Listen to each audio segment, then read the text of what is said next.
ایک سوال بہت عام ہے کہ کیا روزہ ٹوٹ جائے گا؟ سرما لگانے سے روزہ ٹوٹ جائے گا، کان کھجانے سے روزہ ٹوٹ جائے گا، انجیکشن اس طریقے سے بہت زیادہ یہ سوال کیا جاتا ہے کہ کیا روزہ ٹوٹ جائے گا؟ تو کس چیز سے روزہ ٹوٹے گا اور کس چیز سے روزہ نہیں ٹوٹے گا، اس بارے میں ایک موٹی بات ہم بتائیں گے اور باقی چھوٹی چھوٹی باتیں آپ لوگ خود بتائیں گے۔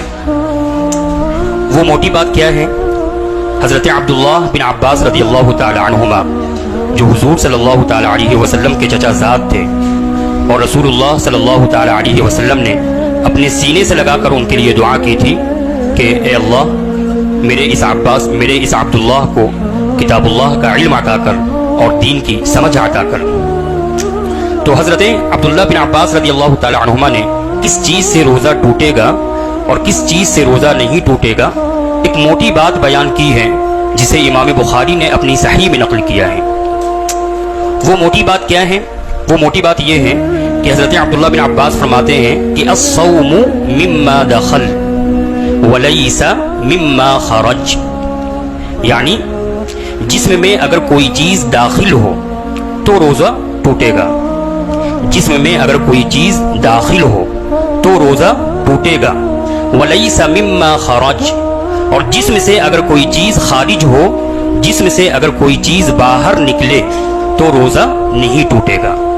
تو ایک موٹی بات یہ ہو گئی کہ جسم سے اگر کوئی چیز نکلتی ہے تو روزہ نہیں ٹوٹے گا، یہ موٹی بات ہو گئی۔ اب آپ لوگ یہ بتائیے کہ اگر کسی کے ہاتھ پر زخم تھا اور زخم سے خون نکلا تو روزہ ٹوٹے گا یا نہیں ٹوٹے گا؟ نہیں ٹوٹے گا۔ کیوں نہیں ٹوٹے گا؟ اس لیے کہ یہ جسم سے نکلا ہے، جسم میں گیا نہیں ہے۔ اسی طرح ایک شخص روزے کی حالت میں تھا اور اسے قے ہوئی، قے آپ لوگ جانتے ہیں نا، وومیٹنگ، منہ بھر کر قے ہو گئی، تو یہ بتائیے کہ روزہ ٹوٹے گا؟ کیوں نہیں ٹوٹے گا؟ اس لیے کہ باہر ہوئی ہے۔ لیکن اگر کوئی شخص جان بوجھ کر قے کرے تو کیا ہوگا؟ تو روزہ ٹوٹ جائے گا۔ اسی طریقے سے اگر کسی کو قے ہوئی اور ایک دانہ بھی حلق کے نیچے چلا گیا تو روزہ کیا ہو جائے گا؟ ٹوٹ جائے گا۔ تو ایک موٹی بات یہ ہو گئی کہ جسم سے اگر کوئی چیز نکلے تو روزہ نہیں ٹوٹے گا۔ ایک بات آپ بتائیے، روزے کی حالت میں اگر کوئی شخص بلڈ ٹیسٹ کروائے تو روزہ ٹوٹے گا یا نہیں ٹوٹے گا؟ کیوں نہیں ٹوٹے گا؟ اس لیے کہ یہ نکلا ہے، گیا نہیں ہے، ٹھیک نا؟ ایک موٹی بات ہو گئی۔ دوسری موٹی بات، جسم پر کوئی بھی چیز لگانے سے روزہ نہیں ٹوٹے گا، جسم پر کوئی بھی چیز لگانے سے روزہ نہیں ٹوٹے گا، یہ موٹی بات ہو گئی۔ اب چھوٹی بات آپ لوگ یہ بتائیے کہ روزے کی حالت میں اگر کوئی شخص عطر لگائے، خوشبو لگائے تو اس کا روزہ ٹوٹے گا یا نہیں ٹوٹے گا؟ کیوں؟ اس لیے کہ یہ جسم پر لگانا ہے۔ اسی طرح روزے کی حالت میں اگر کوئی شخص پورے جسم پر تیل لگائے تو روزہ ٹوٹے گا؟ کیوں نہیں ٹوٹے گا؟ اس لیے کہ یہ صرف لگانا ہے۔ اسی طریقے سے روزے کی حالت میں اگر کوئی شخص کریم وغیرہ استعمال کرتا ہے تو اس سے روزہ ٹوٹے گا؟ کیوں نہیں ٹوٹے گا؟ اس لیے کہ یہ جسم پر لگانا ہے۔ تو دو موٹی بات ہو گئی۔ ایک موٹی بات یہ ہو گئی کہ جسم سے اگر کوئی چیز نکلتی ہے تو اس سے روزہ نہیں ٹوٹے گا، ہاں اگر کوئی شخص جان بوجھ کر منہ میں انگلی ڈال کر قے کرے گا تو اس کا روزہ ٹوٹ جائے گا۔ دوسری موٹی بات یہ ہو گئی کہ جسم پر کوئی چیز ملنے سے یا کوئی چیز لگانے سے روزہ نہیں ٹوٹتا ہے۔ تیسری موٹی بات یہ ہے کہ جسم کے اندر اگر کوئی چیز پانچ راستے کے علاوہ اگر جسم کے اندر کوئی چیز جاتی ہے تو روزہ نہیں ٹوٹے گا۔ وہ پانچ راستے کیا ہیں؟ وہ پانچ راستے، ایک تو منہ ہو گیا، ایک ناک ہو گئی، ایک کان ہو گیا، اور ایک سبیلین، جس کو عربی میں سبیلین کہتے ہیں، یعنی ہم لوگوں کے کامن زبان میں پاخانہ اور پیشاب کرنے کا جو راستہ ہے، یہ پانچ راستے ہیں۔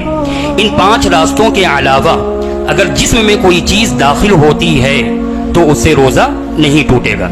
وہ پانچ راستے کیا کیا ہو گئے؟ منہ ہو گئے، منہ سے اگر جائے گا تو روزہ ٹوٹ جائے گا، ناک سے اگر کوئی چیز جائے گی تو روزہ ٹوٹ جائے گا، اسی طریقے سے کان میں اگر دوا وغیرہ ڈالی جائے گی، کان سے اگر کوئی چیز اندر جائے گی تو روزہ ٹوٹ جائے گا، اسی طریقے سے سبیلین سے اگر کوئی دوا وغیرہ ڈالی جائے تو روزہ ٹوٹ جائے گا۔ اب ان پانچ راستوں کے علاوہ پورے بھی جسم سے کوئی بھی چیز اگر انسان کے جسم میں داخل ہوتا ہے تو اس سے روزہ نہیں ٹوٹے گا، ٹھیک ہے؟ تو اب آپ لوگ یہ بتائیے کہ انجیکشن لگانے سے روزہ ٹوٹے گا یا نہیں ٹوٹے گا؟ کیوں نہیں ٹوٹے گا؟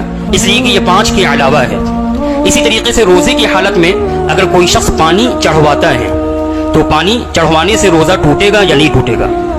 ہاں کیوں نہیں ٹوٹے گا؟ اس لیے کہ یہ 5 کے علاوہ ہے۔ اسی طریقے سے اگر کوئی شخص آنکھ میں سرما لگاتا ہے روزے کی حالت میں تو اس سے روزہ ٹوٹے گا یا نہیں ٹوٹے گا؟ کیا بتائیے کیوں نہیں ٹوٹے گا؟ اس لیے کہ یہ 5 کے علاوہ ہے۔ لیکن یہاں پر ایک بات ہم ایک نوٹ لگا دیں کہ یہ جو آنکھ ہے تو آنکھ کے بارے میں آج کے جو فقہا ہیں ان میں سے کچھ لوگوں نے اختلاف کیا ہے، لیکن جو پہلے کے فقہا ہیں ان کی رائے یہی ہے کہ اگر آنکھ میں کوئی دوا وغیرہ ڈالی جائے یا آنکھ میں سرما وغیرہ لگایا جائے تو اس سے روزہ نہیں ٹوٹے گا۔ کیوں نہیں ٹوٹے گا؟ اس لیے کہ یہ آنکھ جو ہے 5 کے علاوہ ہے۔ اسی طرح اگر کوئی شخص نہا رہا تھا اور غسل کرتے وقت کان کے اندر پانی چلا گیا تو روزہ ٹوٹے گا یا نہیں ٹوٹے گا؟ تو ظاہر سی بات ہے کہ 5 میں ہے تو روزہ ٹوٹ جانا چاہیے، لیکن یہاں پر یہ بات یاد رکھیے گا کہ اگر نہاتے وقت خود سے پانی چلا گیا ہے تب تو روزہ کس میں؟ کان میں اگر از خود پانی چلا گیا ہے تب روزہ نہیں ٹوٹے گا۔ لیکن اگر روزے کی حالت میں کوئی شخص کان میں ڈراپ وغیرہ ڈالتا ہے یا کوئی دوا وغیرہ ڈالتا ہے تو اس سے روزہ کیا ہو جائے گا؟ ٹوٹ جائے گا۔ کیوں؟ اس لیے کہ کان جو ہے وہ 5 راستوں میں سے ایک ہے۔ تو کس چیز سے روزہ ٹوٹے گا اور کس چیز سے روزہ نہیں ٹوٹے گا؟ کتنی باتیں، موٹی باتیں کتنی ہو گئیں؟ 3۔ نمبر 1، جس میں سے کوئی بھی چیز نکلے روزہ نہیں ٹوٹے گا۔ ایکسیپشن یہاں پر کیا ہے کہ اگر کوئی شخص جان بوجھ کر الٹی کرے گا تو اس کا روزہ ٹوٹ جائے گا۔ دوسری موٹی بات کیا ہو گئی کہ جسم پر کوئی چیز لگانے سے روزہ نہیں ٹوٹے گا۔ تیسری موٹی بات کیا ہو گئی کہ جسم میں 5 راستے ہیں، ان 5 راستوں کے علاوہ اگر جسم کے اندر کوئی چیز داخل ہوتی ہے تو اس سے روزہ نہیں ٹوٹے گا، لہذا انجیکشن وغیرہ لینے سے روزہ نہیں ٹوٹے گا۔